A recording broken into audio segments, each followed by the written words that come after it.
empresa. Apresentando um pouquinho sobre mim, eu sou nascido em Cubatão, na década de 90, com Mega Drive, PlayStation, depois PlayStation 2. E Cubatão é uma cidade completamente fabril, né? É uma cidade feita para, basicamente, o polo industrial. É o maior polo industrial do Brasil, fica entre Santos e São Paulo. Então, é engraçado, porque é uma cidade que as pessoas que nascem lá são esperadas, é esperado que elas trabalhem para a indústria, né?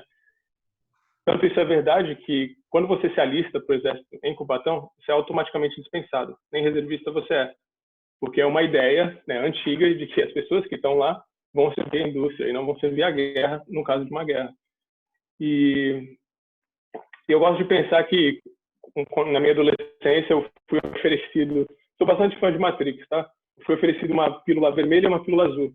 A pílula azul, basicamente, eu falo assim, vai trabalhar com engenharia, vai trabalhar na refinaria lá em Cubatão, siga os passos dos seus amigos e dos seus familiares. Enquanto a pílula vermelha vai fazer outra coisa, vai ver de outra coisa, sai desse mundinho.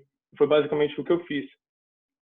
Então, em 2010, eu me inscrevi no curso de Game Design na AMB, com grandes nomes da indústria de games, bons professores, Roberto Yokota, alguns que vocês vão conhecer, MBC, Henrique Sobral, e um cara muito bom aí, o Guzmão.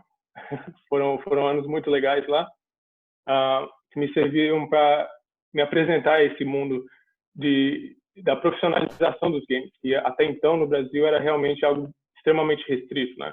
E quando eu entrei no curso, eu comecei a ver essa possibilidade, a ver essa carreira realmente como uma possibilidade, coisa que até então era muito abstrato para mim. De lá para cá, comecei em 2012 na indústria de games, trabalhei em alguns títulos como Special Force, que na época era um concorrente do Combat Arms e até do Counter-Strike. Trabalhei em jogos como Wakfu e Dofus na Ankama. A Ankama é uma empresa francesa, ela tem um escritório aqui no Brasil entre 2014 e 2016. E nessa época eu tive o prazer de trabalhar nesses dois jogos, que são MMORPGs com gráficos 2D. E mais recentemente, antes de entrar no time do FIFA, eu trabalhei num outro MMORPG chamado Riders of Icarus, que foi lançado brevemente no Brasil ano passado, desenvolvido por uma empresa coreana e publicado pela Gameflip. Nesse projeto eu trabalhei como gerente de projeto, e nos outros eu tinha um papel mais próximo de um gerente de produto, né, por assim dizer. E é isso, muito prazer.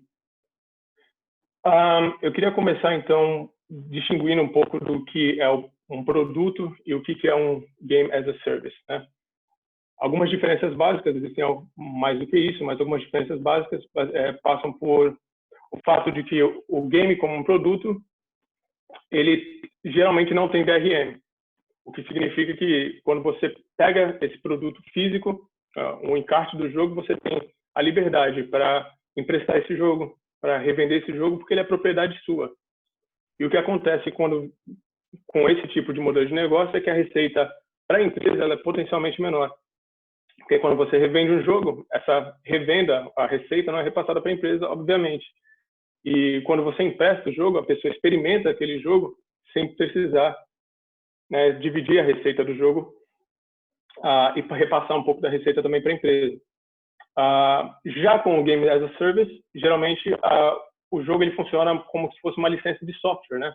Para você ter a permissão de uso daquele software por um tempo geralmente indeterminado, né? Então, quando você compra um jogo como um service, espera-se que seja indeterminado, mas na realidade vai até quando os servidores vão suportar aquele jogo, né? Geralmente tem DRM, Digital Rights Management, né? O que significa.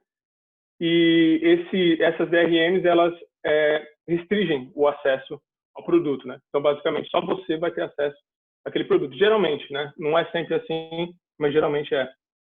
E uma outra característica, como qualquer software, ele tem um suporte contínuo após o lançamento. Então, diferente de um produto onde você lança e acabou, vamos partir para a próxima, na licença, um produto de licença, né, nesse modelo de licença, você lança o produto e continua prestando suporte para ele até os servidores pararem de funcionar, né? Ou seja, existe uma manutenção sendo feita ali daquele produto. Os produtos, eles são o desenvolvimento de um produto, de um jogo como produto, é visto como um projeto. Então, a analogia que eu faço aqui é como se fosse uma construção de um hotel, né? Então, você tem o projeto do hotel, você bota a mão na massa, entrega o hotel, passa para a próxima construção. Enquanto o Game as a Service seria uma analogia melhor, seria o gerenciamento desse hotel. Então, uma vez entregue o hotel, o Live Services é quem vai fazer, né, vai tomar conta dos clientes e tudo mais, fazer a manutenção do hotel. Outra diferença entre o projeto e a operação é que quando você está construindo um jogo, você está tentando prever o comportamento do usuário. Então, você desenvolve aquele produto, você desenvolve aquele jogo, tentando imaginar o que aquele usuário gostaria de ver no teu jogo, né? Onde ele poderia se sentir mais confortável para continuar jogando, mais desconfortável e largaria o jogo de vez. Enquanto numa operação, você tem dados de uso, né? Ao longo do uso do seu jogo, enquanto ele estiver no mercado, você consegue coletar alguns dados de uso e tomar decisões baseadas naquele uso, né? Então, o comportamento se torna mais previsível. Uma outra característica, a diferença entre produto e serviço, seria as deadlines de produto que são mais flexíveis. Nem sempre, mas a gente está vendo agora, por exemplo, com The Last of Us, a Cyberpunk 2077, que são jogos que, mesmo antes da crise do coronavírus acontecer, eles já estavam tendo problemas com deadline. E o que eles fizeram? Eles empurraram essa deadline de lançamento mais para frente, porque é um produto, né, que não foi lançado ainda. Então, eles podem adiar essa lançamento até quando eles quiserem ou enquanto as publishers deixarem, né?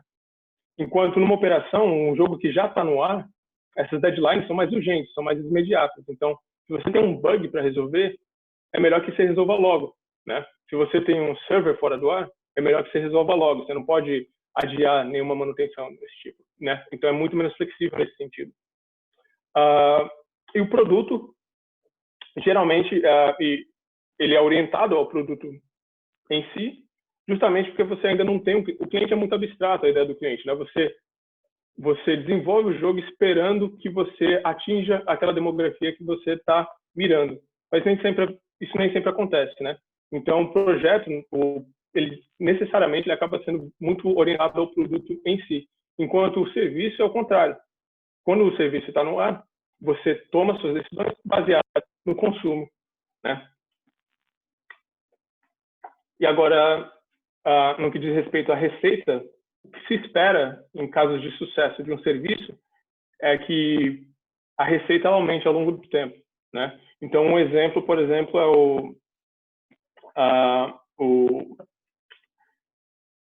os jogos da Rovio, os jogos da King. Geralmente, eles começam, quando eles são lançados, eles não têm uma aquisição, pelo menos os primeiros jogos, os primeiros títulos que eles lançaram, não tinham uma aquisição tão grande ou tão forte assim. Ao longo do tempo, a receita aumentava demais, enquanto num produto é o contrário, né? O que você tem são as pre-orders, então você começa a gerar receita antes mesmo do produto ser lançado. Aí você tem um pico de receita quando o jogo é lançado, aí entra reviews, coisas do tipo, e aí ao longo do tempo a receita vai caindo, não só porque as pessoas partem para outros jogos, mas também porque tem desconto, né, nos jogos. Então, o jogo que foi lançado com full price no começo, no lançamento, ele já não vai ter mais o mesmo preço daqui 6 meses, 1 ano, que é o contrário de um serviço. Então, como vocês podem ver por esse gráfico aí, o potencial de receita de um jogo como serviço é maior do que um jogo como produto, né? É claro que esse gráfico aqui mostra o caso ideal. Nem toda empresa consegue atingir esse caso ideal, né? Quero falar aqui um pouco da breve história de Live Service, como começar. Um dos primeiros jogos a tentar partir para esse modelo de serviço foi o famosíssimo WoW, lançado em 2004 com modelo de assinatura, e basicamente era uma receita contínua, né? Então, eles trocaram esse modelo de que você paga uma vez pelo jogo e você tem acesso a ele ao longo do tempo, porque fazia sentido para a empresa ter uma revenue stream, né, um canal de receita a longo prazo, já que eles iam estar prestando suporte para aquele jogo a longo prazo, né? Embora recentemente eles tenham mudado um pouco isso, então a estratégia mudou um pouco. Quando você paga pela assinatura do World of Warcraft, você também está recebendo alguns benefícios no jogo, que seria um pouquinho mais semelhante agora ao modelo de microtransação e menos semelhante ao que era o modelo de assinatura 10, 15 anos atrás, né? Depois disso veio os jogos sociais, né? O famoso Farmville, ou a Fazendinha do Orkut. Esses jogos eles atingiram uma plataforma com audiência muito maior, porque agora eles começaram a coletar receita de uma demografia que não era tão acessível antes, que eram os casual players, porque antes desses social games, você só atingia as pessoas que tinham um console, ou seja, as pessoas que compravam um computador bom, que compravam uma plataforma de nova geração, ou enfim, para poder ter acesso àqueles jogos. Então já existia uma barreira de entrada aí muito grande. Agora não mais, porque todo mundo tinha um Orkut, era de graça, todo mundo tinha um Facebook. Então um horizonte se ampliou aí para os social games e para novas receitas, né? Jogos mobile, Angry Birds, como eu mencionei, lançado lá em 2009. A princípio, nem todo mundo tinha smartphone, então a aquisição não era tão grande, mas com o passar do tempo, como todo mundo já sabe, o mercado aumentou muito. E com isso, esses títulos, que são os household names, né, esses títulos famosos da época do início dos jogos mobile, colheram muito benefício de serem os primeiros, né? Os pioneiros no mercado.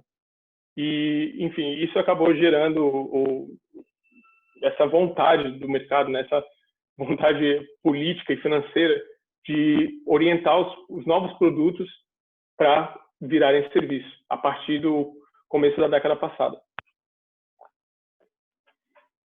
Quero falar também um pouquinho dos modelos de negócio que fazem sentido como serviço. Então, eu já falei aqui da assinatura. O modelo de assinatura ele é usado pelo World of Warcraft, ele é mais sustentável a longo prazo, também é previsível. Então, você consegue, se você cobra $20 pela sua receita e você espera tantos usuários até o final do ano, você consegue projetar o seu ano fiscal baseado nos valores que você está cobrando pela assinatura, mais previsível.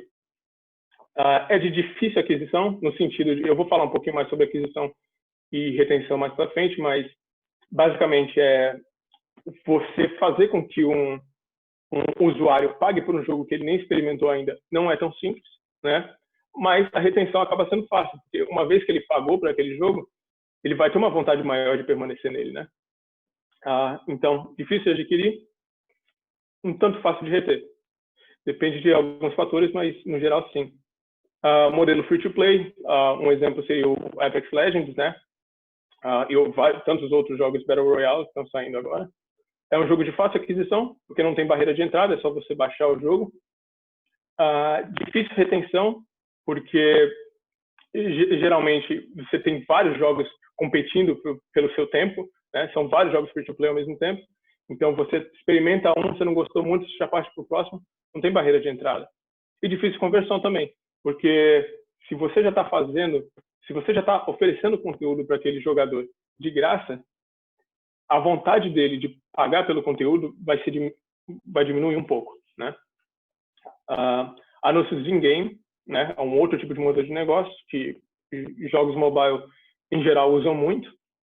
Só que o que acaba acontecendo é que a receita pode até vir de forma fácil para os desenvolvedores, mas isso é em detrimento da experiência do usuário, porque se você não insere esses anúncios de forma inteligente, de forma não intrusiva, a retenção do seu jogador vai ser baixíssima, porque ele vai passar boa parte do tempo lidando com advertisements em vez de lidar com o jogo em si.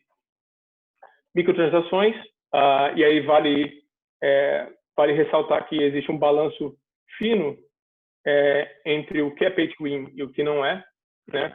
Principalmente porque algumas empresas elas podem se sentir bastante compelidas a inserir um modelo de microtransação para que você progrida no jogo mais rápido, só que o que acaba acontecendo é um efeito não tão bom, que é o efeito do pavio curto, porque se você pode pagar qualquer dinheiro, o dinheiro que você tem para progredir onde você quiser no jogo, pode ser que você largue o jogo rapidinho.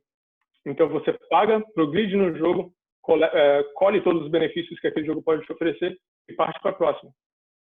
Não é o ideal. O ideal é que você tenha uma vida útil do jogo bastante maior, né? Jogos premium também, que são os pay to play, né? Então, alguns modelos que são premium, mas também são oferecidos como serviço, por exemplo, de Overwatch e CSGO, por exemplo.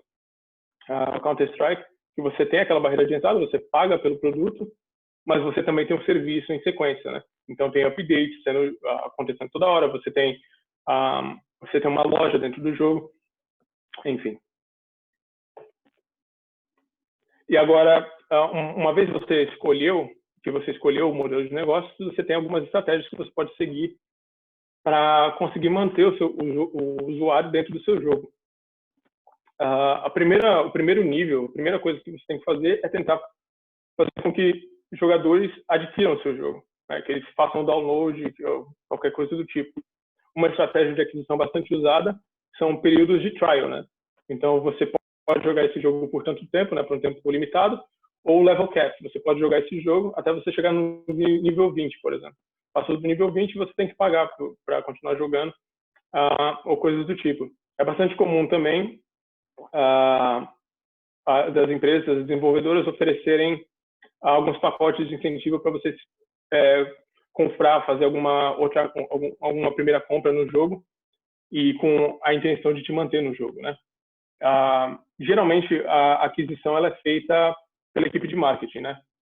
Lógico que depende do tamanho da empresa, mas as empresas maiores, no caso ideal, você tem uma equipe dedicada para fazer a aquisição. Então eles vão usar AdWords do Google para lançar anúncios, insights, coisas do tipo, para fazer você vir até para fazer as pessoas virem até o seu jogo, né? Todo mundo já viu bastante aqueles banners, insights, jogue grátis, jogue agora, coisas do tipo. São as ativações que são feitas pela equipe de marketing. Retenção. Então, só para um pouco de contexto a respeito do que é uma boa retenção, geralmente 50% de retenção a partir do primeiro dia é considerado muito bom, muito positivo. O comum, principalmente em jogos free-to-play, é que muito menos que 50 pessoas não voltem a jogar a partir do primeiro dia. Geralmente porque a experiência de jogo é muito ruim ou simplesmente ele achou alguma coisa melhor, né? E acontece também o attention span, né? A atenção do jogador casual é menor do que um jogador hardcore. O jogador hardcore ele investe o tempo no jogo de tal forma que ele vai ficar grudado naquele jogo potencialmente por 6 meses. Isso não acontece com tanta facilidade com o casual gamer. Ele vai jogar a primeira vez, ele vai passar o tempo, ele vai fazer isso no metrô, no ônibus, mas ele vai esquecer, ele vai começar a assistir Netflix ou qualquer outra coisa e vai deixar o jogo de lado. Então, alguns artifícios que as empresas usam para tentar manter aquele jogador jogando são incentivos de login diário, por exemplo. Então, logue todos os dias dessa semana e receba moedas no jogo ou qualquer coisa do tipo. Algo importante de se levar em conta também é o tutorial no jogo, né? Geralmente o tutorial, quando ele é muito desgastante, quando ele não oferece uma experiência interessante, o jogador vai largar logo ali no tutorial. Eu, particularmente, eu não gosto muito de jogos que tem muito texto no tutorial. Eu gosto de aprender fazendo, né? E, geralmente, dependendo da estratégia que você usar para o seu tutorial, você pode acabar perdendo grande parte do seu público aí já no tutorial. O flow do jogo. Então, quem está estudando game design conhece bem essa expressão do flow, né, que é basicamente você conseguir oferecer para o seu usuário momentos de desafio, momentos de tranquilidade, momentos de desafio, momentos de tranquilidade, né? Um exemplo disso, por exemplo, é o Uncharted, por exemplo, né? No Uncharted você tem momentos de combate, enquanto outros momentos, depois de sei lá, 10 minutos, 15 minutos de ação, você tem escalada, né? Você tem o traversal pelo mundo. Então é um momento que você tem para relaxar. Aí você faz um puzzle, aí de repente combate de novo. Então, se você não tem um flow bem distribuído ou bem balanceado no seu jogo, você pode acabar encontrando vários drop-off points, né? Que é basicamente os momentos em que os jogadores largam o seu jogo. Então, se o jogo já começa muito muito difícil, o jogador vai largar a mão. Para parte do público, se o jogo for muito fácil, não oferecer desafio nenhum, ele também pode largar por esse motivo.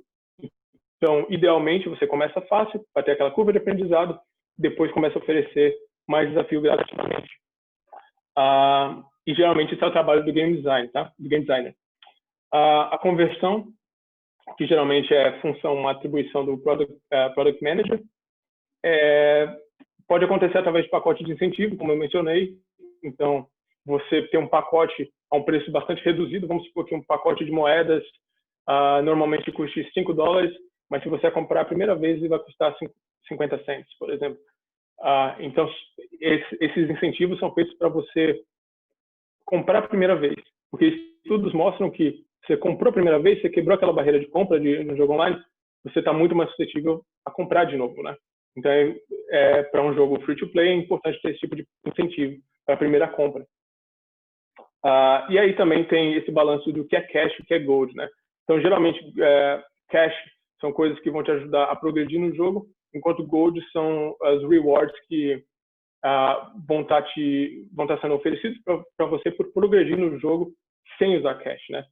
Então, você completa missões, side quests ou coisa do tipo, você ganha gold. E você usa o cash para comprar skins ou coisa do tipo. Geralmente, uma estratégia que foi utilizada desde o começo dos serviços free-to-play é tentar abstrair um pouco do que é comprar coisas dentro do jogo, né? E a forma como eles fizeram isso é basicamente eles não deixam você comprar itens dentro do jogo por $5, por exemplo. Eles vão deixar você comprar itens dentro do jogo por 10 diamantes, né? E geralmente aí existe essa conversão, né? Então $5 é igual a 10 diamantes, coisa do tipo, porque isso abstrai a ideia de que você está gastando dinheiro no jogo um pouquinho, né? É claro que isso funciona melhor com um público mais casual, mas basicamente essa é a ideia, abstrair essa ideia de que você está gastando dinheiro. Você não está gastando dinheiro, você está comprando diamantes para aí sim investir no jogo. E por fim, quando você já converteu o jogador, você pode desligar a etapa da indicação, né, que é a última ponta do funil ali, da pirâmide. E essa é uma das etapas mais difíceis de atingir no jogo, porque o cara já passou por todas as etapas, ele é um jogador fiel do seu jogo e agora ele está chamando outras pessoas para vir jogar com ele, né? E algumas estratégias que são utilizadas para fazer com que o jogador tenha vontade de trazer outras pessoas para jogar com ele, geralmente passa pelo relacionamento com o consumidor. Então, um bom suporte, né? A tecnologia tem que estar em dia também, então servidores com problema vai fazer com que as pessoas não indiquem para os seus amigos que venham jogar esse jogo, né? Métodos de pagamento que funcionem, e etc. E agora, né, por quê? Por que a indústria está se movimentando, né, no caminho de game services, né? Um dos principais motivos é para maximizar o retorno sobre investimento, né? A produção de jogos, principalmente jogos AAA, está cada vez mais cara. Então, um jogo AAA que era produzido por $1 milhão, $2 milhões, 15 anos atrás, hoje em dia isso é um jogo indie, entendeu? Os jogos AAA hoje giram em torno de 40, 50 milhões, né? E aí, embora o custo tenha aumentado bastante, aqui no mercado norte-americano existe um negócio chamado a barreira dos $60. Porque desde a geração 3, né, PlayStation 3 e Xbox 360, o preço dos jogos, o full price que você paga num jogo no lançamento é $60. E desde então, essa barreira não aumentou, continua sendo $60, né?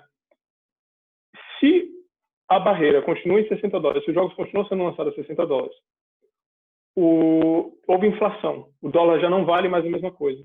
E a produção dos jogos está mais cara, como é que essa conta fecha? Através dos serviços, né? Então, você faz com que você faz com que a vida útil do seu jogo seja muito maior, para que a receita a longo prazo também seja maior, né?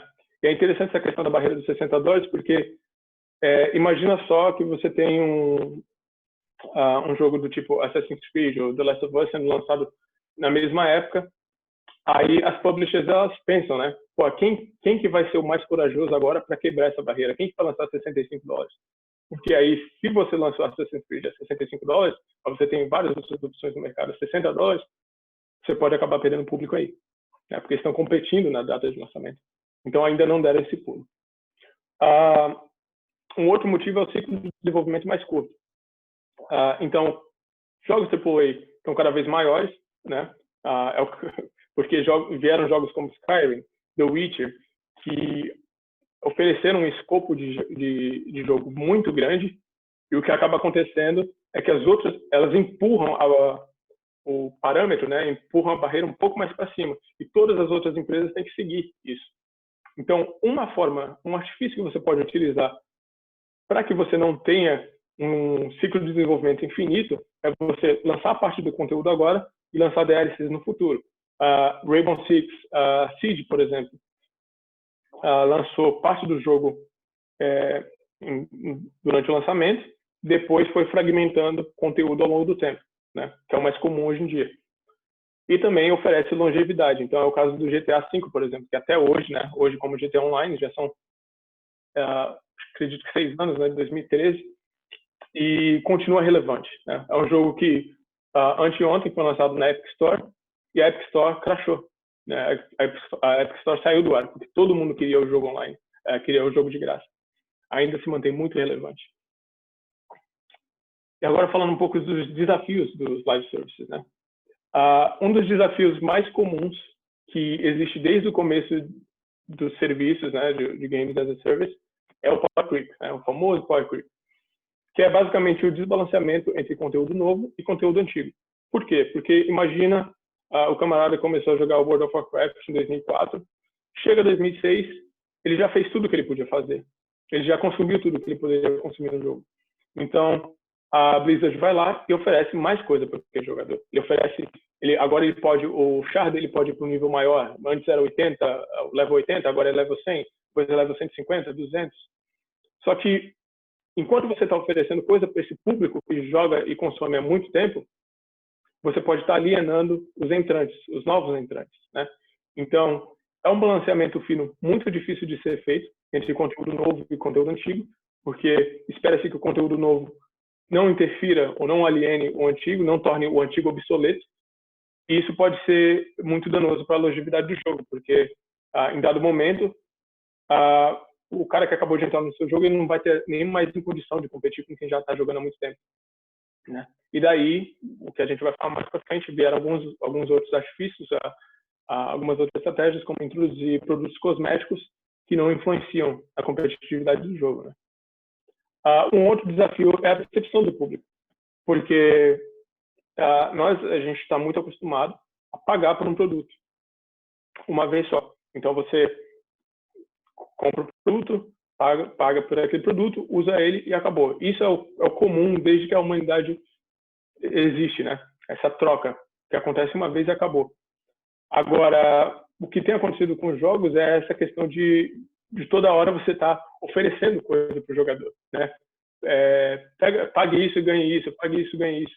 Então, a percepção do público acaba sendo um pouco negativa em relação a isso, porque a gente não está acostumado ainda a isso. Talvez se acostume, talvez não. Enfim, mas a indústria tem se movimentado para esse sentido. Um outro desafio são os whales. Whales são aqueles hardcore gamers que jogam seu jogo 24 horas, 7 dias por semana e que gastam muito. O que acontece é que, na maior parte dos jogos free-to-play, ou na maior parte dos jogos em geral, o que a gente vê é um fenômeno chamado, que é também conhecido como princípio de Pareto, ou regra 80-20, que é, assim, uma pincelada geral, 20% dos seus jogadores são responsáveis por 80% da sua receita, e vice-versa, né? Então, 80% dos seus jogadores seriam responsáveis por apenas 20% da sua receita. É claro que isso não é uma conta exata, mas é um fenômeno que ele dá para você perceber ele em várias outras indústrias, em várias outras questões, né? Então, por exemplo, o exemplo que eu tenho aqui são causas para o motor sobreaquecer. Então, como vocês podem ver aqui, apenas 2 causas são responsáveis por mais de 50% dos motivos pelo qual um motor sobreaquece. E a mesma coisa nos jogos. Analisando métricas de performance, então, a grande parte do trabalho, do tempo que um Product Manager ou Producer vai investir no seu trabalho é analisando métricas e tomando decisões baseadas naquelas métricas, né? Então, eu separei, são várias métricas, eu separei aqui 3 que são bastante importantes e que são vistas no dia a dia de um Product Manager, que é as métricas de engajamento. Então, Daily Active User, Weekly Active User and Monthly Active User. São métricas que servem para você ver a saúde do engajamento no seu jogo. Então, quantas pessoas estão jogando o seu jogo naquele mês? E aí você faz uma comparação de dia para dia, de semana para semana, de mês para mês, para saber se as pessoas estão dropando muito o seu jogo, se, enfim, se a performance está melhorando. Para medir receita, dentre tantas outras métricas, a gente geralmente usa Average Revenue per User ou Average Revenue per Paying User, né? São duas coisas diferentes. E aí vale ressaltar que é importante você fazer análises inteligentes, né, quando você vê esse tipo de métrica. Então, por exemplo, a Olhos, imagina uma situação hipotética em que o jogo tem 1 milhão de usuários, mas esses 1 milhão de usuários, 10 mil são pagantes, ou seja, 1%. Imagina que você tem essas duas métricas na sua tela. E aí uma métrica diz para você, uma métrica diz para você que você tem um ARPPU de $10 e a outra métrica diz que tem um ARPU de $1. Quando você faz a análise correta, você percebe que, na verdade, um ARPU de $1 é muito melhor do que um ARPPU de $10. Porque se você tem uma average revenue per user de $1 com 1 milhão de usuários, você tem 1 milhão de receita. $10 per paying user, ou seja, por usuário pagante, significa $100 mil, ou seja, 10 vezes menos do que o outro significa. Então, é importante ter bastante cuidado com o que as métricas significam, né? Uma outra métrica que é bastante utilizada é para medir o Customer Lifetime Value, né? Ou seja, como eu disse, o modelo de assinatura ele é bastante previsível, né? E você consegue prever lá na frente, no final do ano fiscal, quanto você gerou de receita se você atingir tantos assinantes, né? Com os jogos free to play, não é tão straightforward, não é tão objetivo assim esse cálculo. Então, bolaram esse cálculo chamado Customer Lifetime Value para você tentar prever o quanto cada segmento de usuário vai te gerar ao longo de um ano, ao longo de 2 anos, quanto você pode esperar de receita daquele usuário, né? E geralmente, como eu disse, são revenue streams, são canais de receita segmentados. Então, eu espero que um hardcore user me gere tanto, tenha um lifetime value de tanto em 2 anos, um casual user vai me oferecer isso, um mid-core user vai me oferecer isso, enfim. E aí é importante que você bole estratégias em torno dessa segmentação, para que você consiga maximizar o lifetime value, né? Certo, já falamos bastante de estratégia, mas e o conteúdo, que é a outra parte dessa conversa? Bom, a primeira coisa que me vem à cabeça é falar sobre o balanceamento importante entre metagame e core gameplay. Como eu já falei antes, existe o desafio, o problema, né, recorrente do power creep, em que se você oferecer só conteúdo que serve para o gameplay, que beneficia o gameplay, em pouco tempo você vai ter esse problema do power creep, em que a competição entre entrantes e jogadores que estão jogando bastante tempo já não vai mais existir, vai ser desigual.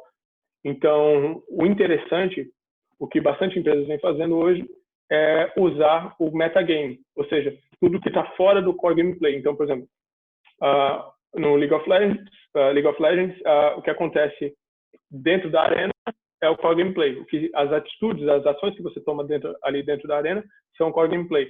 Tudo que você faz fora, geralmente é o metagame. E cada vez mais as empresas dão mais valor ao que acontece fora do core gameplay, porque entende-se que é uma revenue stream muito importante e muito mais sustentável a longo prazo, né? Justamente por essa questão da competição. E em jogos, esportes hoje é uma coisa que está extremamente em voga, é um mercado que está crescendo muito. Então, ter em mente essa questão do balanceamento e competição é muito importante. Então, algumas estratégias passam por utilizar, por vender itens cosméticos como skins ou emblemas, coisas que jogadores, tanto casuais quanto hardcores, vão utilizar para se expressar dentro do jogo, né? E geralmente usa-se múltiplos níveis para itens, né? Então você pode ter um item comum e você pode ter uma versão desse mesmo item, só que raro. A intenção disso é que você sempre tenha algo para visar, né? Que você nunca fique satisfeito. Ou seja, e essa questão da inveja também, né? Então você está lá jogando contra um adversário e aí você vê ele usando uma skin super legal, super brilhante, e você está com uma skin um pouquinho mais ralé, né, por assim dizer. Isso vai te instigar, ou vai instigar boa parte da user base a tentar conseguir algo do tipo também, e jogar mais para conseguir atingir isso. Outro tipo de conteúdo, novos personagens, né? Muito difícil introduzir novos personagens a jogos, porque é uma questão de balanceamento. Então, como vocês veem no League of Legends, por exemplo, rebalanceamento em League of Legends é algo constante. Então você está sempre tendo patches para rebalancear os personagens, porque eles introduzem um novo personagem e ele, em alguns momentos, ele pode ser muito overpower, muito OP, como a gente disse. Então, introduzir personagem, existe muito valor nisso, só que ao mesmo tempo é muito desafiador fazer isso, né? Novos mapas, então, ao longo do tempo pode ser que isso se torne uma vantagem competitiva também, porque novos entrantes pode ser que eles não estão tão familiarizados com o mapa quanto pessoas que estão jogando há muito tempo. Então, introduzir novos mapas ajuda nessa questão da competitividade. Eventos e campanhas temáticas, então sempre fazendo uma alusão ao que está acontecendo no mundo real, campanha de, não sei, Natal, Réveillon, enfim, coisas do tipo.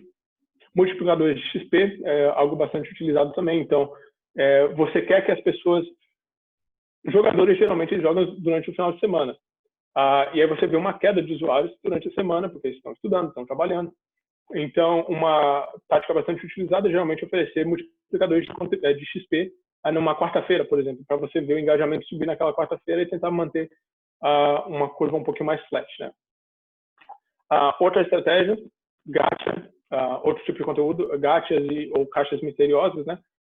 Começou na Ásia no começo da década passada a se utilizar bastante isso, que é basicamente algo que é oriundo dos booster packs, né? Ou seja, você ia numa banca de jornal, ou você ia numa loja de toys e você comprava os booster packs de Magic, por exemplo, né? E aí você abria aqueles pacotes, você não sabia o que tinha dentro. E no Japão, na Ásia, eles viam que tinha muito valor isso, né? A experiência de você abrir um pacote, de você ter a surpresa, tinha um risk and reward bastante grande ali, porque é como se fosse slot machine, né? É meio que uma addiction, perdão, addiction, amor. É viciante. Viciante. Perdão, gente. Minha esposa não está me ajudando também. Então, essa questão do vício, de você querer abrir mais e conseguir cada vez mais. E um outro tipo de coisa que, como eu já mencionei, Rainbow Six, eles fragmentam o conteúdo em temporadas, né? Isso faz com que a longevidade do jogo aumente, e isso foi inspirado no Season Tickets, no esporte norte-americano, que o que eles viram basicamente é que se o seu time começasse a ter um rendimento um pouco pior ao longo do campeonato, o que acontecia naturalmente é que o público diminuía ao longo da temporada, né? Então a estratégia era você oferecer season tickets no começo da temporada, que é quando você não sabia se o seu time ia bem ou não, né? E aí a mesma lógica foi aplicada ao season pass dos jogos. Então você é oferecido um season pass antes mesmo do jogo ser lançado, às vezes, e você não sabe se aquele jogo vai ser bom. Você não sabe se a qualidade do conteúdo vai ser boa no futuro.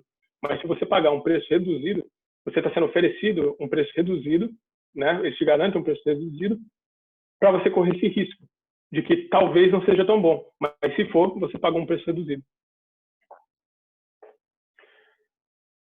E agora eu só quero falar um pouco também dos exemplos da indústria, né? Sempre importante usar o que a gente vê no mercado como parâmetro, né? Tem muita coisa para a gente aprender. Lá em 2007, 2008, 2007, acredito, a Valve lançou o Team Fortress, e ele era um jogo pago, né? Só que ao longo do tempo eles perceberam que a user base naturalmente foi caindo, só que eles queriam manter pessoas jogando Team Fortress. Então o que eles fizeram basicamente é algo que, se eu não me engano, na época era inédito, se não inédito, era bastante pioneiro, que é sair de um modelo pay to play para um modelo free to play, né, para recuperar a player base. Então eles introduziram itens cosméticos, introduziram mais conteúdo e falaram assim: ei pessoal, volta a jogar aqui com a gente, né? The Witcher 3, é um caso um caso de bastante sucesso com DLCs, porque basicamente o jogo em si já é bem grande, já oferece muita coisa para você fazer. Daí a CD Projekt Red foi lá e ofereceu 2 DLCs com novas histórias, e é um jogo praticamente novo, grande e premiado, inclusive, né? E o que essa estratégia de lançamento te permite, se for uma estratégia bem sucedida, é que, vamos supor que você lança o jogo a $60 hoje, naturalmente o seu jogo não vai valer $60 daqui a um ano, a menos que seja Nintendo, né? Mas enfim, o que isso te permite fazer é que daqui a um ano você lança a edição completa, ou edição de colecionador, ou coisa do tipo, por $60. Então, o seu jogo, ele se mantém a $60 por mais tempo, você consegue coletar mais receita durante mais tempo. O The Witcher 3 também é um outro exemplo por um outro motivo, que é ele era meio que um híbrido, né, de certa forma, porque ao mesmo tempo que ele oferecia um conteúdo estático, de certa forma, essa é a sua experiência de jogo, é isso que você vai jogar, joga essa história do começo ao fim, acabou. Eles também ofereciam patch. Então, eu lembro, por exemplo, eu peguei o The Witcher 3 no lançamento. O sistema de inventário do jogo não era excelente, não era muito bem feito. E era algo que não me agradava muito. Quando foi chegando para o final do jogo, eles atualizaram o sistema de inventário para deixar um pouquinho mais fácil, enfim, a user interface ficou um pouquinho mais simples. E o que acabou acontecendo é que, enfim, eu fiquei com mais vontade ainda de jogar e continuar jogando. Que é algo que não acontecia muito antes, né? Uma vez lançado, o jogo geralmente era abandonado. Um outro exemplo que eu já falei aqui era o GTA Online, né? Que é o modo online, deu uma longevidade muito grande para o jogo, e é interessante porque eles lançaram uma economia dentro do jogo, né?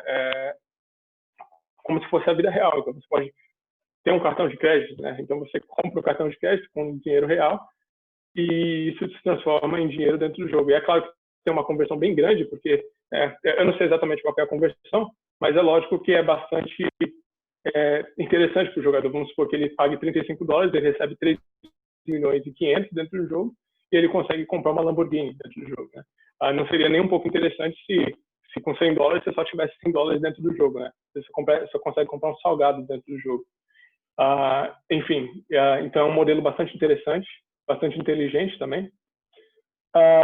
Warzone, um jogo que eu particularmente tenho jogado bastante, e é um jogo que ele sofre até, de certa forma, posso dizer, com patches constantes, e patches bastante grandes até.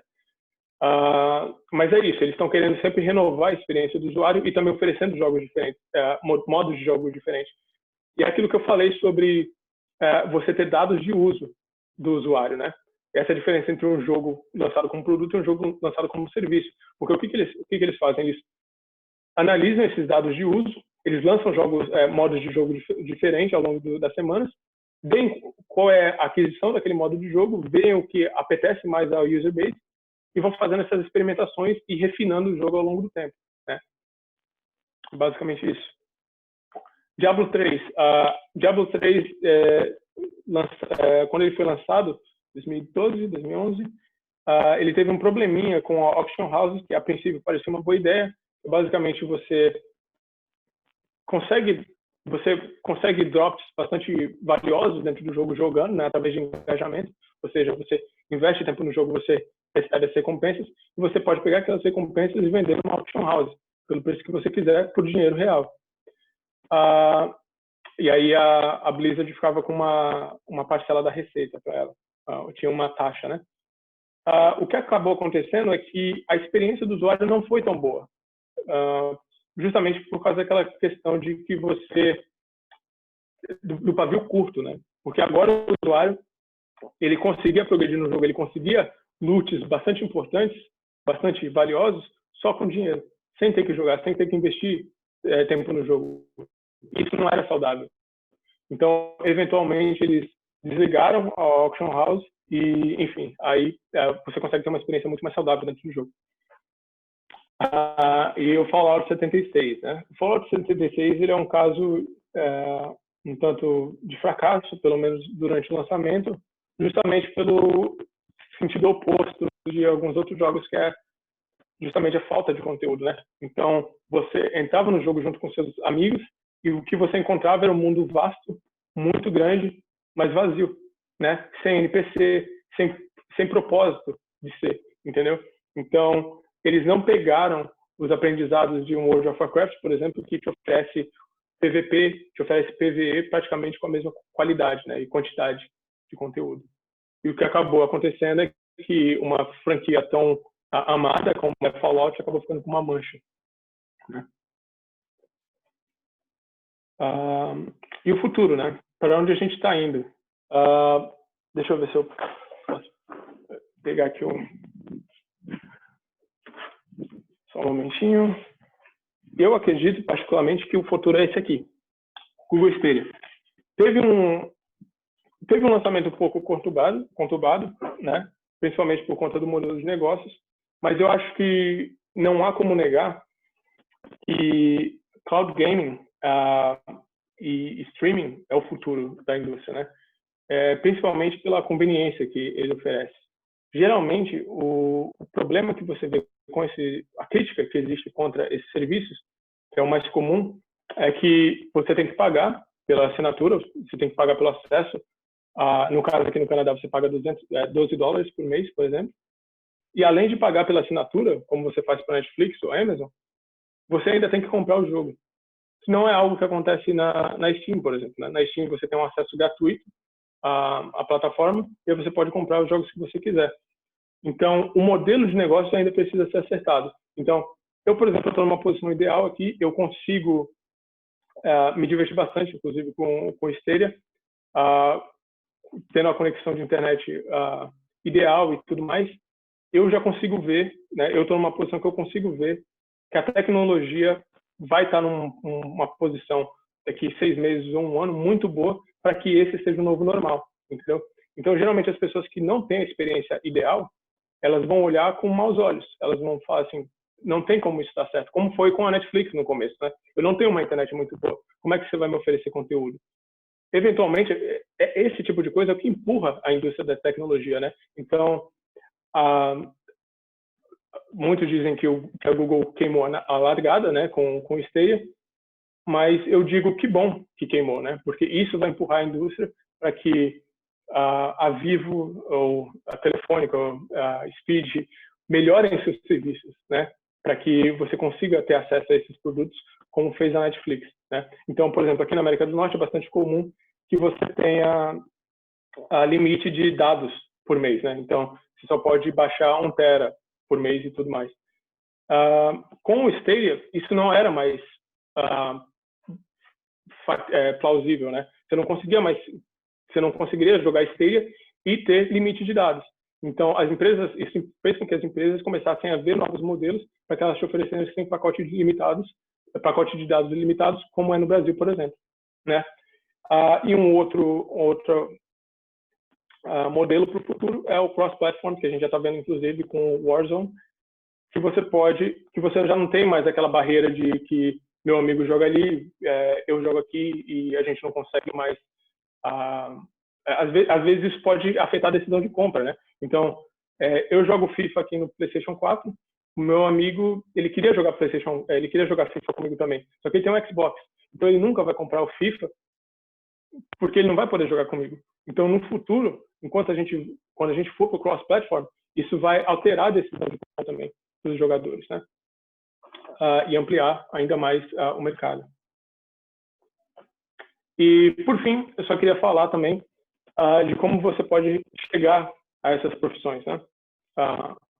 que estão dentro do escopo do Live Services. Algumas profissões são gerente de produto, o producer, que é uma palavra bastante generalista, que pode significar qualquer coisa. Na Electronic Arts, por exemplo, o producer pode ser o game designer, inclusive. Analista de marketing, business analyst, e o gerente de comunidade, que é aquela pessoa que está em contato direto com a comunidade, coletando feedback, passando para a equipe de produção para eles tomarem decisão. Foi assim que eu comecei na indústria, como gerente de comunidade na Ancamar. E é um bom lugar para começar, porque você tem um feeling muito bom para você poder fazer essa ponte do que é feedback positivo da comunidade e o que é uma necessidade vaga, né? Alguns caminhos para você chegar nessas profissões, qualquer caminho, essa é a realidade. Eu já vi gente de todo tipo de background. Eu já vi gente de design, marketing, ciência da computação, engenharia, e aí eu fiz uma gracinha aqui, porque realmente qualquer tipo de background vai te levar a essas profissões, porque não tem muito a ver com o caminho que você segue. Eu prefiro ver como competências, né? As competências, elas são muito mais importantes. Eu vi uma palestra uma vez da GDC com um camarada que trabalhou na EA, ele era senior producer, o nome dele é Nick Lang, se vocês quiserem ver, depois darem uma olhada. Ele falava que o processo de seleção dele era bastante unusual, era bastante não comum ao processo de seleção dos amigos dele. Basicamente, ele gostava só de conversar com a pessoa e ter um feeling do que aquela pessoa fazia da vida. Então, ele disse que uma das melhores entrevistas que ele teve para contratar um producer não teve nada a ver com o jogo. Basicamente, um cara sentou e começou a conversar com ele a respeito de um hobby bastante peculiar que ele tinha, que era fazer fotos aquáticas, né? Fotos subaquáticas. Basicamente, esse era o hobby do cara. E durante quase 1 hora de entrevista, eles ficaram conversando sobre o que é necessário para você ter fotografia subaquática como um hobby. E aí eles conversaram sobre navegação, eles conversaram sobre o mecanismo da câmera, eles conversaram sobre mergulho. E isso mostrou para o Nick Lang que aquele candidato era um cara bastante empenhado em fazer o que ele ama. Porque para fazer o que ele ama, ele precisava juntar uma série de competências distintas para fazer aquilo funcionar e para se divertir. Então isso se mostrou de bastante valor para ele, né? Algumas outras competências que geralmente recrutadores vão procurar em você são hard skills. Então, como você lida com Excel ou com ferramentas de organização como Trello, Redmine, ou coisas do tipo. Unity, se você tem alguma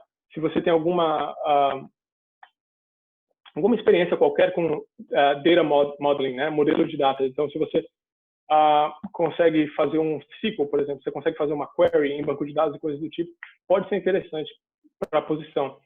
Soft skills, então como você lida com outras pessoas, organização de tempo, o quanto você sabe de experiência do usuário, o quanto você se importa com a experiência do usuário, skills de liderança também, quanto você está disposto a compartilhar conhecimento com outras pessoas, em vez de guardar o conhecimento só para você. Comunicação é parte disso também, trabalho em equipe e, óbvio, paixão e interesse por games, né? É bastante importante em qualquer área que você esteja, que você tenha paixão e interesse por aquilo que você faz, mas em games, principalmente. Eu acredito que agora está cada vez mais comum, mas 10 anos atrás, pelo menos, ninguém caía de paraquedas na indústria de games. As pessoas iam para a indústria de games porque elas realmente queriam e amavam aquilo, né? Não é como você trabalhar, por exemplo, o que aconteceu comigo durante o período da minha carreira, que foi web hosting, né? Eu estava trabalhando como gerente de produto, apareceu uma oportunidade de trabalho para trabalhar com web hosting. Eu não conhecia muito de web hosting na época e fui para lá, caí de paraquedas, né? Porque parecia uma boa oportunidade. Mas games, geralmente, é o contrário. Você está trabalhando com pessoas do seu lado que amam aquilo. Então, no meu caso, por exemplo, eu tenho o privilégio de trabalhar com pessoas que compartilham do amor de games que eu tenho e também de futebol. É bastante interessante. E é isso, gente. Muito obrigado, viu? Valeu, Danilo. Sensacional. Obrigado aí. E vamos abrir agora para perguntas, né? Antes que eu esqueça, eu só queria pedir no final que você fizesse ou agora, se você quiser já, fazer o disclaimer de novo, porque na hora que você fez eu não estava gravando, tá? Aí só para a gente deixar o vídeo com as tuas palavras aí. Né? E é isso, vamos abrir para perguntas. E eu poderia começar assim, perguntando, eu posso startar aqui o movimento de perguntas, em relação ao Stadia, especificamente, você acha que os sistemas, eu sei que é difícil prever, mas você acha que os sistemas tipo loot box, eles tendem ainda assim a colher frutos, ou você acha que a dinâmica também tende a mudar de captação de recursos e lucro aí dentro do sistema de economia dos jogos? Eu acho que tende a mudar justamente pelo impulso que você tem dos consumidores, né? Então, quando existe uma rejeição muito grande, não adianta. Ao longo do tempo, você precisa encontrar modelos de negócios diferentes, né? Então, durante uma etapa do mercado, durante 2 ou 3 anos, os 2 ou 3 anos passados, você tinha muitos lançamentos que eram focados em multiplayer apenas. Quando você teve essa rejeição, porque basicamente o modelo multiplayer ele é focado pesadamente em loot boxes ou coisa do tipo, né? Quando você teve uma rejeição muito grande do mercado, você começou a ver que as empresas voltaram a investir em experiências single player também. E começaram, inclusive, a investir em experiências híbridas, né? Como é o caso do Warzone. Então, o Warzone, você pode comprar o jogo para ter aquela experiência single player, ou você pode continuar tendo a experiência do jogo em um modo diferente, um modo free to play. Então, o que eu imagino que vai ser o padrão, de novo, não estou prevendo, mas é o que eu imagino que seja, que você tem esses modelos híbridos, em que você oferece um pacote de experiência para o usuário single player por um certo valor, enquanto ao mesmo tempo você oferece uma experiência gratuita para o usuário, um outro tipo de modo, né? Legal. Perguntas? Eu tenho uma aqui, acho que aproveitando a sua pegada do stage aí, que é um assunto acho que interessante, acho que quando o Google surgiu com o Stadia, né, todo mundo vinha perguntar assim, nossa, o que você acha? O que você acha? O que você acha? E eu falei, olha, sei lá, nos últimos 10 anos eu vi um monte de experiências, gente tentando esse tipo de experiência, desde o Live On, 10 anos atrás e tudo mais. Eu falei, olha, eu olho com olhos céticos, mas se tem alguém que tem condição de fazer funcionar, é o Google.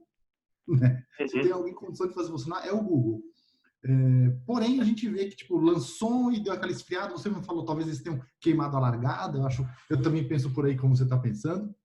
E acho que também acho que tem que ter um pouco de ajuste de modelo de negócio. Acho que também natural desse novo mercado novo, uma coisa diferente. Então, precisa desses ajustes mesmo. Mas o que eu pergunto para você que está do outro lado do balcão, Danilo, é o seguinte: a gente tem essa questão da infraestrutura, que realmente, por exemplo, aqui no Brasil, talvez demore uns anos para a gente poder chegar nesse tipo de experiência, ok? Mas você que está aí, Canadá, Estados Unidos, etc, etc, o acesso é mais fácil, mas assim, a infraestrutura do ponto de vista de servidores e máquinas capazes de tratar desse acesso massivo, a hora que o pessoal entrar em massa nesse sistema, isso existe? Estão preparados? O Google está preparado? Será? O que você sabe disso? O que você acha? Baseado na minha experiência, está preparado. No entanto, o que eu vejo isso seria como um serviço mirado não para mim, não para mim que já tem um PS4, que já tem um PC Gamer, porque ele não substitui a experiência que eu já tenho nessas outras plataformas. Né? Então, um exemplo que eu vi de um camarada meu, inclusive, a gente joga bastante Football Manager, né? Sem surpresa nenhuma, né? A gente é bastante fã de Football Manager. E aí ele tinha um camarada dele em Londres que ele não estava jogando Football Manager 20, né, 2020, porque não tinha uma máquina boa. Porque no Football Manager você precisa simular os campeonatos, né? Então, para simular os campeonatos, você precisa de processamento muito bom. Então, ele jogava o Football Manager 2015, legal. Foi passando o tempo, ele não tinha mais como acompanhar, né? Ele não é PC Gamer, ele joga Football Manager. Daí vem uma plataforma como o Stadia e te oferece Football Manager pelo mesmo preço, sem que você tenha que dar upgrade no seu computador. Então, embora eu não seja o público para o Stadia, porque, de novo, eu já estou em outras plataformas, eu já estou seguindo o mercado, existe toda uma outra audiência que não é captada por essas plataformas que estão sempre evoluindo, que podem ver no Stadia como uma saída para ter acesso a esses jogos, né? Pelo mesmo preço. Na verdade, não pelo mesmo preço, por um custo menor, porque eles não têm que fazer a manutenção da máquina. E aí que está o valor do cloud gaming, né? Uma outra coisa importante do cloud gaming é, por exemplo, hoje você compra um disco, você compra um jogo online, você está baixando o client daquele jogo, você está baixando a build daquele jogo para botar na sua máquina, ou você está rodando a build. Não é suficiente, né? Você, por exemplo, você pega o Red Dead Redemption 2, por exemplo, vem 40 GB no disco e você tem que baixar mais 40 GB de novo, porque já não é mais suficiente. Com o cloud gaming, mudou. Você não vai ter mais essa inconveniência. É porque, realmente, eu não sei se vai captar a câmera, mas eu gosto de mostrar hands-on. Desculpa até sair da câmera por um momento para buscar o controle, mas eu gosto de mostrar aqui a experiência hands-on. Então, se eu quiser comprar um jogo no Stadia, calma aí que eu vou ter que desligar o background.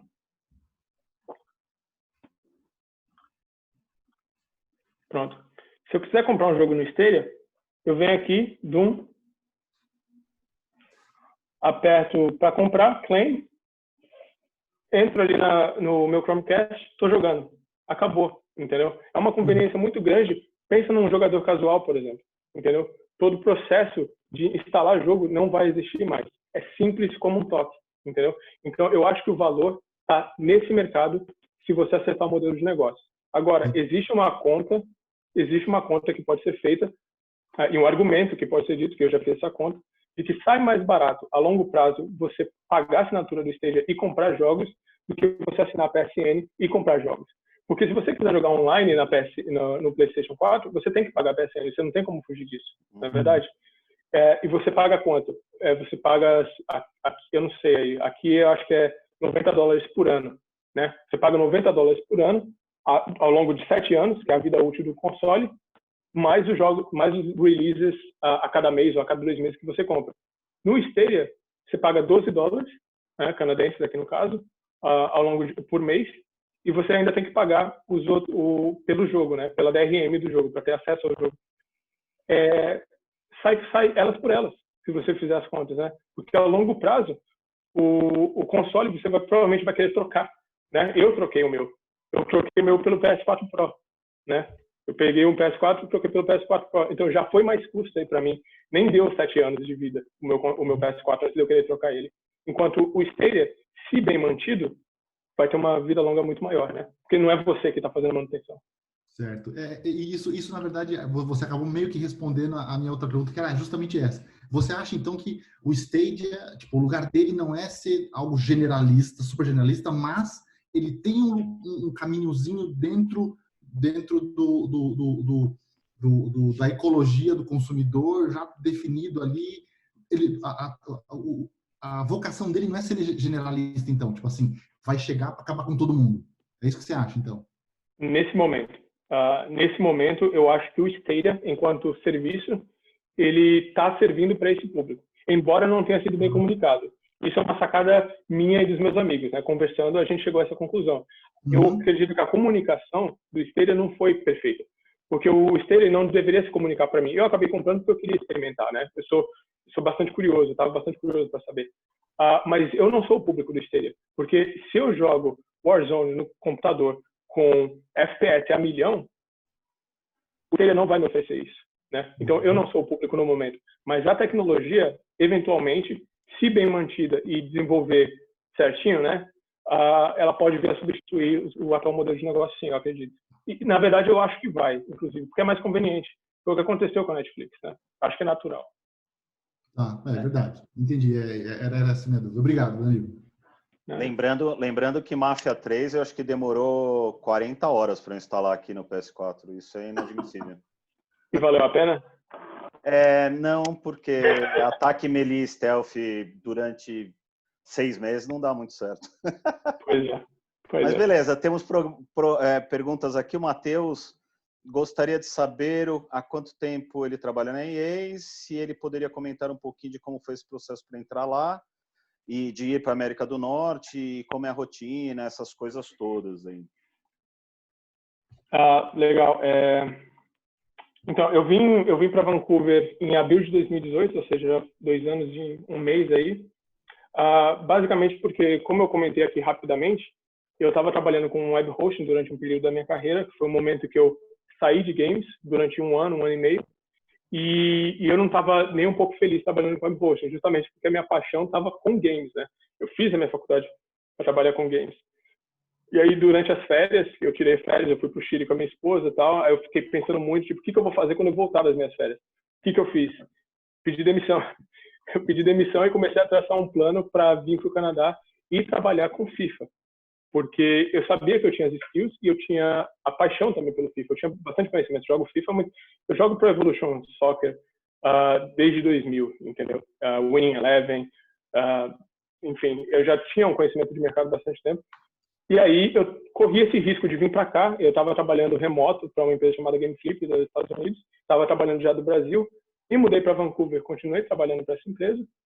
E aí, enquanto isso, eu também estava estudando, estava fazendo gerenciamento de projetos, aqui pós em gerenciamento de projetos, que eu achava que era uma skill que ficou faltando para mim, e que é muito boa, assim, até para minha qualidade de vida. Eu sou um cara que, normalmente, eu sou muito confuso, como vocês puderam perceber aí. A minha cabeça é bastante confusa.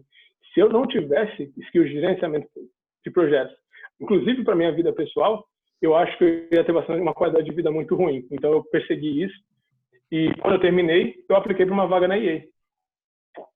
E aí foi um processo burocrático, né? Eu lembro que eu apliquei no final de março para começar a trabalhar no começo de julho. Então, eu comecei no começo de julho do ano passado. Foram, então, quantos meses aí? Quase 2 meses e pouquinho de processo, porque tem muita gente aplicando para EA. Quando eu chego no meu time, por exemplo, se eu não me engano, eu tenho um time que são mais ou menos 12 pessoas, 13 pessoas, 2 canadenses. De 12 pessoas, são 2 canadenses. O que significa que é uma empresa bastante multicultural. Tem muita gente aplicando do mundo todo e eu não estou competindo com canadenses. Quando você aplica para uma EA, você não está competindo com canadenses. Está competindo com o mundo todo. Então, é um processo bastante minucioso. Eles também queriam ter certeza de que eu tinha conhecimento tanto de produto, quanto do processo, quanto do jogo, entendeu? Então, durante todas essas entrevistas, eu tive que ficar me provando e tudo mais. Agora, só para falar um pouquinho dos pormenores de visto e tudo mais, que eu sei que é interessante para bastante gente também, basicamente, o caminho que eu fiz para o Canadá, e que não necessariamente se aplica para outros países, eu vim para cá como estudante, e aí eu não poderia trabalhar full-time para uma empresa canadense. Então, eu tinha o privilégio e o benefício de estar trabalhando para uma empresa americana, em solo canadense, que não conta como trabalhar no Canadá, né, como emprego no Canadá. E, de novo, enquanto estudante, você não pode trabalhar no Canadá. Terminado o seu curso no Canadá, você consegue aplicar para um visto de trabalho. E aí, quando eu terminei de estudar, eu apliquei para um visto de trabalho e, com esse visto, eu apliquei para a EA. E aí foi aí que tudo aconteceu. Legal. Espero que eu tenha respondido a resposta. A rotina, infelizmente, justamente por causa do disclaimer e porque eu acabei não fazendo media training da EA ainda, eu não consigo falar muito dos pormenores da minha rotina, mas o que eu posso falar é que eu trabalho no FUT, né, que é o FIFA Ultimate Team, que é basicamente o modo online do FIFA, o modo competitivo do FIFA. Então, hoje, nesse período do ano, a gente está num momento bastante louco, que a gente está fazendo a campanha do Team of the Season, né, ou seja, o time da temporada, que é quando termina a temporada principal do futebol na Europa, e aí a gente começa a lançar bastante conteúdo para comemorar o fim da temporada. Então, é um período bastante cheio de coisa para a gente fazer. Legal. Tem uma pergunta aqui do Pedro, um pouco mais técnica, né?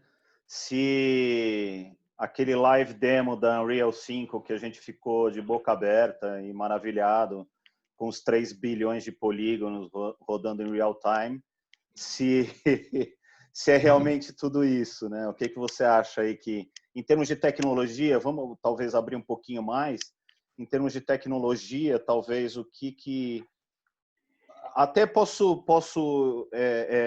entrar um pouco aqui, mas falar assim, no streaming, se a gente fosse jogar tudo como Stadia, né, sem instalação, essas tecnologias favorecem, não favorecem? Como é que poderia a gente ver isso aí? 2 perguntas em uma, vai. Uhum. Então, sem querer parecer muito cético aqui, Mas é até uma coisa, eu não sei quem conhece o Rafael Grassetti. O Rafael Grassetti, ele é um artista que trabalha na Santa Mônica. Basicamente, ele é o cara que modelou o Kratos, tá? Ele é o cara que modelou o Kratos. Você não precisa de mais de introdução. Ele levantou um ponto interessante recentemente, que foi assim, pô, legal, muito bacana essa demo da Unreal Engine, mas eu quero ver vocês desenvolverem uma experiência de mais de 30 horas com esse nível de qualidade. Então, a demonstração da Unreal Engine do 5 nada mais é do que uma demonstração. E assim, demonstração por demonstração, a gente poderia ter visto ela semana passada, 1 ano atrás, 2 anos atrás, porque demonstração depende muito das condições, né? Depende do que é real time, depende do que é pré-renderizado e tudo mais. Então, se você, aquela frase, né? Se organizar direitinho, tudo fica bonito, né? Que eu acredito que foi o que eles fizeram, né? Eles se dedicaram muito e entregaram algo impressionante. Só que a prova de verdade vai ser quando você começar a colocar jogos no mercado, como FIFA, jogos que muita gente consome, aplicando essa tecnologia, né? E eu acho que tem aplicabilidade, né? Agora, principalmente com SSD, né? O PlayStation 5 já foi revelado que ele vai vir com SSD, então agora você não precisa mais ficar tendo que contar com sombras que são pre-baked, né? São sombras que são basicamente pré-renderizadas no cenário. Agora você pode ter sombras em real time. Você vai ter menos loading time com isso também, ou seja, o tempo de carregamento. Por exemplo, um jogo que eu gostei bastante foi o Outer Worlds, recentemente, né? O tempo de carregamento do jogo praticamente mata o jogo para mim, entendeu? Embora eu tenha gostado bastante do jogo, ele lembra bastante Fallout, chega no final do jogo, você está cansado de ver tanto carregamento. E não só isso.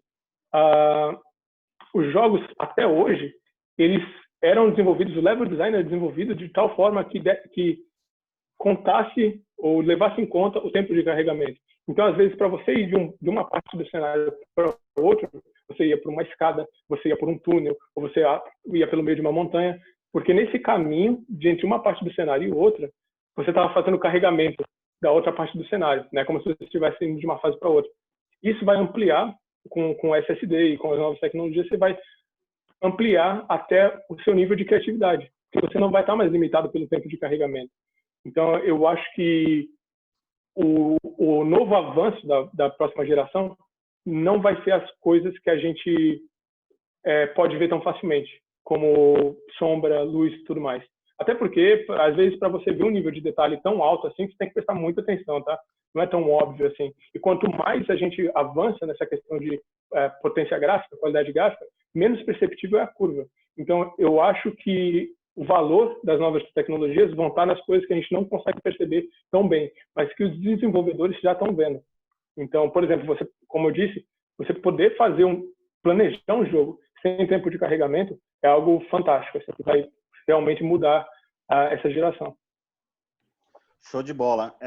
Eu vou abrir agora o microfone do Alexandre Camargo. Eu acho que se a gente organizar aqui, fica fácil fazer pergunta direto para você, né?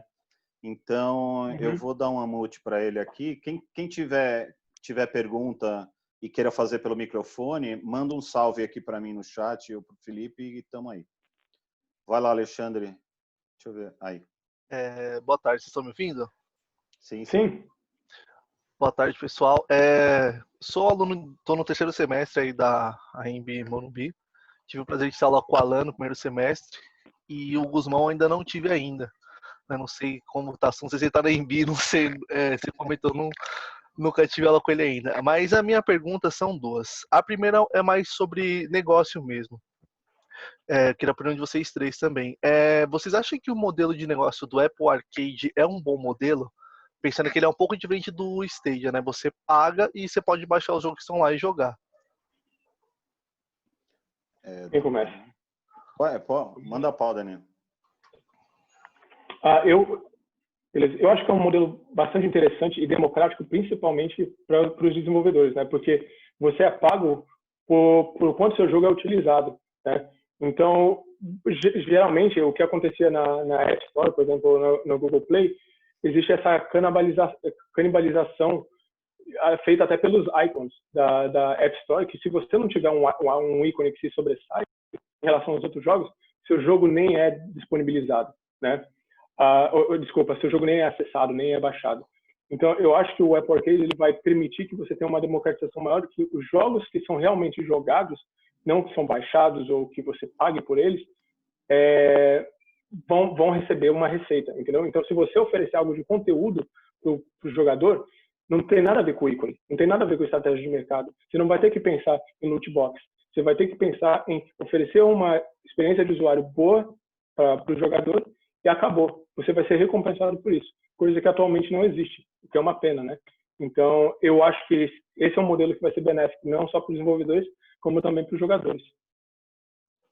Legal. Você tinha uma outra pergunta, Alexander? Isso, a minha pergunta é a seguinte, eu estava fazendo alguma pesquisa de mercado, né, e verifiquei que com essa pandemia, os números da indústria de games, ele está crescendo muito, muito mesmo, tanto mobile quanto PC, console e tal. A minha dúvida isso está acontecendo, assim, esse é meu ponto de vista, tá? Eu tô vendo que tá acontecendo uma transição de que jogadores casuais têm gastado mais tempo no videogame agora, porque tá todo mundo em casa e tal.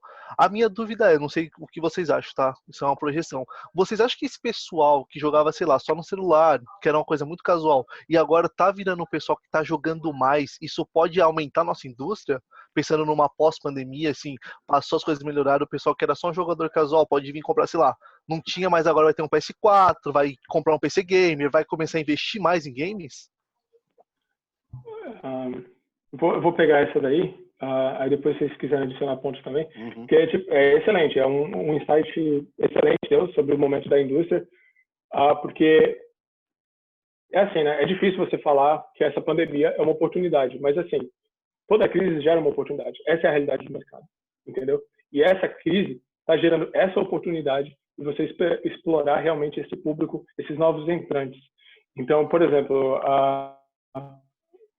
o Nintendo Switch, por exemplo, ele custa em torno de 300 a 350 dólares aqui no Canadá. Ele está extinto nas lojas, você não encontra mais Nintendo Switch para comprar, nem se você quisesse.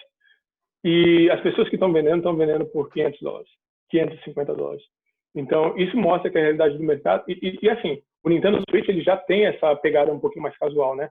Então, mostra justamente isso que você está falando, que os jogadores casuais agora estão buscando entrar no mercado. Eles querem fazer parte disso, justamente por causa dessa pandemia. Então, agora é você bolar estratégias.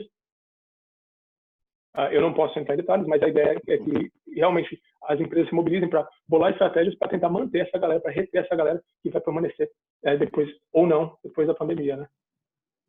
É a tempestade perfeita, né? Não sei Exato. o que o Alan acha, mas é isso, né? A crise gera oportunidades para todo mundo e, para o nosso caso, a gente precisa de jogador, né? Uma coisa que eu sempre falo é que, e quem já teve aula comigo sabe, é que a gente está no mercado de economia criativa que a gente tem que vender cópia ou vender conteúdo dentro dessas cópias, mas precisa necessariamente de alguém ter feito esse download e alguém jogar, né? De engajamento. Então, a partir do momento que a pessoa está trancada e ela tem mais tempo, é sensacional. Eu, por exemplo, não tenho tempo de jogar e parece que meu tempo ficou mais curto. Por causa das razões do momento que a gente está vivendo, né? Não se abriu uma agenda para mim, mas para muita gente se abriu, né, Ana? Sim, eu também concordo. Acho que é uma oportunidade para esse nosso mercado. Acho que quem souber aproveitar, de repente, quem souber ajeitar um modelo de negócio, de repente o Google podia pensar nisso com Stadia, não sei. Quem souber surfar essa onda vai surfar bem, né? Eu já vi também essa coisa do Switch com ágil aqui no Brasil. Já vi Switch com ágil, já vi Switch a R$3.800. Nossa. Pois é. Então, assim... É adorável, mas como o Danilo falou antes, né, os jogos da Nintendo não abaixam de preço nunca, né? É uma sacanagem, mas quem é nintendista que nem eu gosta e gosta, não tem jeito, né? Mas eu acho que acho que desde o Wii, né? Acho que a Nintendo soube surfar muito bem nessa onda do casual, do jogador casual. Então, ao criar o Switch, para mim o Switch é o console perfeito do casual gamer, porque ele vai permitir um acesso, ainda mais com o acesso que ele dá para todo mundo. Acho que ele, dentro dessa tempestade perfeita que o Guzmão falou, acho que ele é o produto perfeito, né, nesse momento, né? Nunca mais eu liguei meu PlayStation depois do Switch, nunca mais eu liguei, não tenho o menor interesse de ligar, porque, desculpa, ele é muito mais, parece muito mais adequado nesse momento. O meu queimou e eu só jogo Switch, é isso. Então. Né? Eu só queria fazer um complemento com a pergunta anterior do Alexander sobre o modelo de negócio da Apple e tal.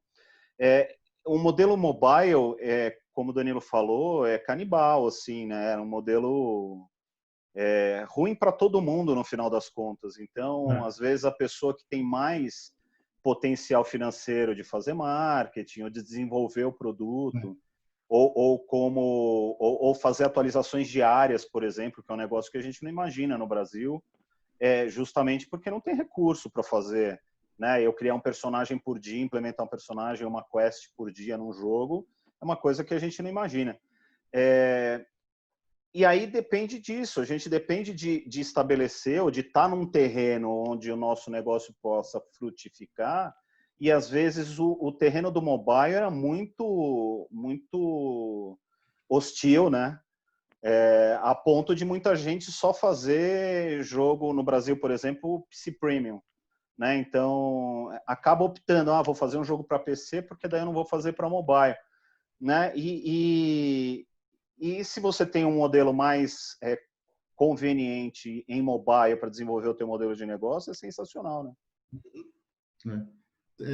Acho que se a gente pensar bem, sei lá, se a gente lembrar que desde a introdução do iPhone em 2007, do primeiro iPhone, foi quando deu o boom do aplicativo mobile, do mobile game e tudo mais. Acho que agora que a gente está começando a chegar num modelo interessante, até essa entrada da Apple com esse modelo de assinatura mostra bem isso, né? Que até eles estão vendo que o modelo que está, como você falou, Guzmão, ele é muito cruel para todo mundo, né? Ele é ruim para todo mundo, ele é um modelo que, tipo, você tem bala na agulha, esquece, ou você vai, assim, a chance de você ser esquecido de nem ser, sem nunca ter sido lembrado é muito grande. Então, acho que eu tô com o Guzmão, acho que é um momento da gente, de repente, aproveitar também essa coisa da pandemia para experimentar novos modelos e dar vazão, vamos ver o que funciona. Perfeito. Eu não sei se tem mais perguntas, mas eu ia pedir um negócio para o Danilo. Ô, Danilo, fala um pouquinho do FIFA aí, vai. O que você pode falar para gente? Que a EA não vai brigar. Não pode falar nada. O Neymar vai vir mais bonito ou não? Não, isso é certeza que não. Isso está anunciado, inclusive. Eu trabalho no FIFA 20 atualmente, né? Eu estou numa posição um pouco diferente lá dentro da empresa, porque você tem uma equipe que você está trabalhando, que são os devs, né? Eles estão trabalhando no FIFA 21, FIFA 22. Essa é até aí que eu posso dizer, né? Que vai ter não sei que não é surpresa nem para ninguém, mas... e eu, enquanto isso, eu estou trabalhando, enquanto todo mundo está pensando no futuro, eu estou mantendo o jogo atual, né? Então tem muita gente jogando FIFA 20 ainda, né? Que é um dos triunfos, né? De você poder ser praticamente ter um oceano azul no mercado, como é o caso do FIFA, né? Só tem um competidor que ficou para trás há muito tempo. E aí o que acontece é que você precisa ter uma força-tarefa muito grande para manter esse jogo no ar durante o ciclo completo. Eu faço parte dessa equipe, entendeu? Então o que eu posso falar do meu trabalho, vocês já podem ver, porque vocês entram no Twitter da EA Sports, você entra no Instagram, qualquer coisa, tudo que está lá são coisas que eu estou trabalhando, entendeu? Agora, as coisas que os meus amigos que estão na equipe de desenvolvimento estão trabalhando, eles não podem contar. Eu posso, né? Legal. Ótimo, é isso. Tem uma pergunta ali do Vitor Souza ali. É verdade, desculpa, eu acabei pulando, né? Você tem algumas dicas aí para contar para a rapaziada como é que é esse processo de sair da faculdade, consegue entrar no mercado? O que você acha que precisa ser reunido aí em termos de competências? Uhum. E eu acho que a primeira coisa é tentar não dar um passo maior do que a perna, porque assim tem muita gente que é muito bom na faculdade. Eu tive companheiros muito bons na faculdade, eles eram bons em todas as disciplinas, eles eram ótimos programadores, ótimos ilustradores, mas eles não aceitaram entrar na indústria com menos que um estagiário, né? Sabe essa coisa de que, tipo, se não for para trabalhar na Electronic Arts, eu não quero. Se não for para trabalhar na Square Enix, eu não quero, né? Então não é bem assim. Eu acho que a primeira coisa é você tentar ser humilde o suficiente para buscar uma posição de entrada no mercado. No meu caso, foi um estágio como praticamente suporte, né? Gerente de comunidade, suporte era o mesmo papel que eu fazia na mesma época, numa empresa chamada Aera Games, de um jogo não muito bom, que era o Special Force, entendeu? Mas naquela experiência que eu tive, eu consegui mostrar para os meus chefes, que inclusive hoje um deles trabalhou no FIFA World aí no Brasil, que eu tinha ideias que iam além da minha capacidade naquele papel. Então, por exemplo, enquanto eu estava fazendo as minhas atividades diárias, como suporte, a comunidade e tudo mais, eu também estava pensando em que tipo de serviço a gente poderia oferecer para o jogador. Eu lembro de uma coisa específica no Special Force, que era tinha uma coisa que os jogadores eles queriam muito no jogo, que era remover a skin de uma arma, porque eles queriam trocar a skin de uma arma, né? E era um serviço que a gente não oferecia. Eu estava ali na fronte de combate, eu estava ali como né, conversando com os jogadores e sabendo que isso era um anseio que os jogadores tinham. Então, eu tomei a atitude de pedir para o Matheus, meu chefe na época, falar assim, eu posso conversar com os devs coreanos diretamente, você me dá essa oportunidade? Ele foi generoso o suficiente para me permitir, porque, lógico, eu perguntei, entrei em contato com os devs diretamente e falei assim, olha, existe essa demanda aqui, mandei um report para eles, essa é a galera que está pedindo, tem necessidade desse serviço, eu acho que a gente vai gerar tanto de receita se a gente introduzir esse novo serviço no jogo. Bora fazer? Fizeram. E foi isso que me levou, então, para a posição de Assistant Producer na época lá na Aera Games. Então, eu não fiquei limitado ao meu papel. Mas a primeira coisa é você buscar um papel limitado, fazer bem o seu trabalho, mas também buscar ampliar os seus horizontes dentro desse trabalho. Bem. Ótimo. Alguma coisa, Alan? Mais? Eu acho que tá legal, tô legal. Tô de Foi boa. lindo, né? Foi lindo. Foi muito bom o papo. Aprendi muita coisa que eu não imaginava nesse mundo aí, né? Nessa coisa do jogo enquanto serviço. Acho que é uma coisa que a gente vem acompanhando essa tendência. Acho que não só nos jogos, né? Acho que no mundo do software como um todo, de uns 10 anos para cá, a gente vê essa migração. E eu lembro que lá atrás eu falava assim, gente, não adianta ficar brigando que jogo vai virar a mesma merda. Vai tudo virar serviço, essa porra aí. E a gente está vendo isso agora, está vendo consolidado, aí vê o Danilo numa posição, com uma posição consolidada nessa área. Então é legal que, tipo assim, é mais uma areazinha, né? Vocês que estão assistindo aí, que são alunos da gente, tudo, é mais uma área diferente para você trabalhar com games. Então, quer dizer, abre-se um outro leque de profissões e de atuação, área de atuação. Então, assim, reparem nisso, gente, prestem atenção nisso e em como vocês podem, onde vocês podem se encaixar nisso aí. Acho que mas foi lindo, foi lindo. Obrigado, Danilo. Valeu, prazer, gostei demais. Legal. Acho que vou virar streamer agora. Isso. Todos nós agora nessa época de pandemia também estamos começando a ensaiar aqui, fazer. Eu estou tentando ter um pouco uma iluminação melhor aqui para eu não ficar escuro na câmera. Devagarinho. Valor de produção, né? É isso, então. Né? Eu queria agradecer, então, fazer aqui a parte que eu acho que é bacana, né? A AMB Morumbi, que está realizando, né? A coordenação de design de games. O Danilo, especialmente, que pô, é um ex-aluno nosso, é sempre bom a gente ouvir histórias legais e não só as histórias ruins, né? Então, de que é possível realmente, se a gente reunir as competências e conseguir correr atrás das oportunidades, a gente tem alguma chance aí de desenvolver essa carreira. Ao Centro Acadêmico de Design de Games da UAN, que é o pessoal que tem aí desde o ano passado colaborado muito com a gente e se fosse deixar só na minha mão esse negócio, certeza que não ia ter o apelo que teve, né? E é isso. Eu só queria lembrar para você fazer o disclaimer final. Acho que você pode fazer suas palavras aí e agradecer as pessoas que estão assistindo. Legal. Só lembrando de novo, então, que as opiniões emitidas aqui são minhas e não refletem as posições da minha empresa. E agradecer demais o Guzmão por essa oportunidade de conversar com vocês, que, enfim, é sempre bom falar de games, e quando não é só conversa mole, né, conversa fiada, quando é poder realmente passar conhecimento, é melhor ainda, tem ainda mais valor. Valeu. Legal, então, gente. Obrigado a todos. Até semana que vem temos mais, né? A próxima é o Patrick, é o Caco Teixeira com áudio, sound design, mobile, o Caco que é da Wildlife.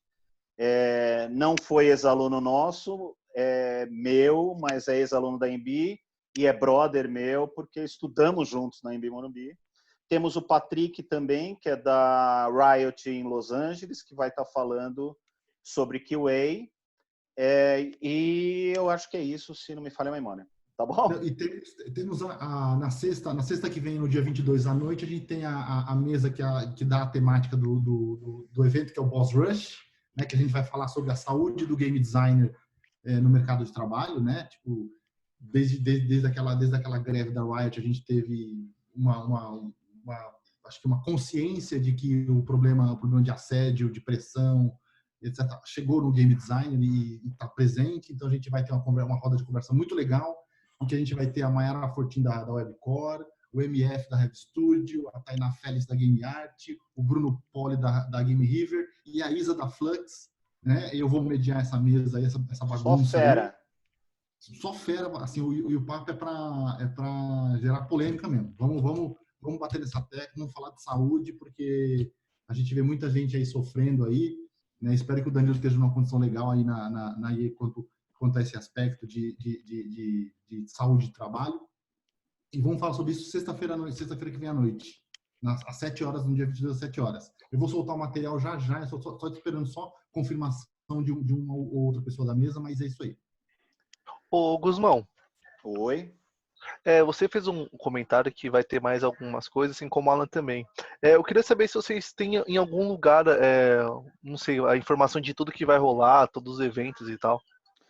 Na verdade, assim, normalmente a gente passa para o Delmar para divulgar internamente e a gente, nos nossos perfis de rede social, a gente compartilha, né, na rede.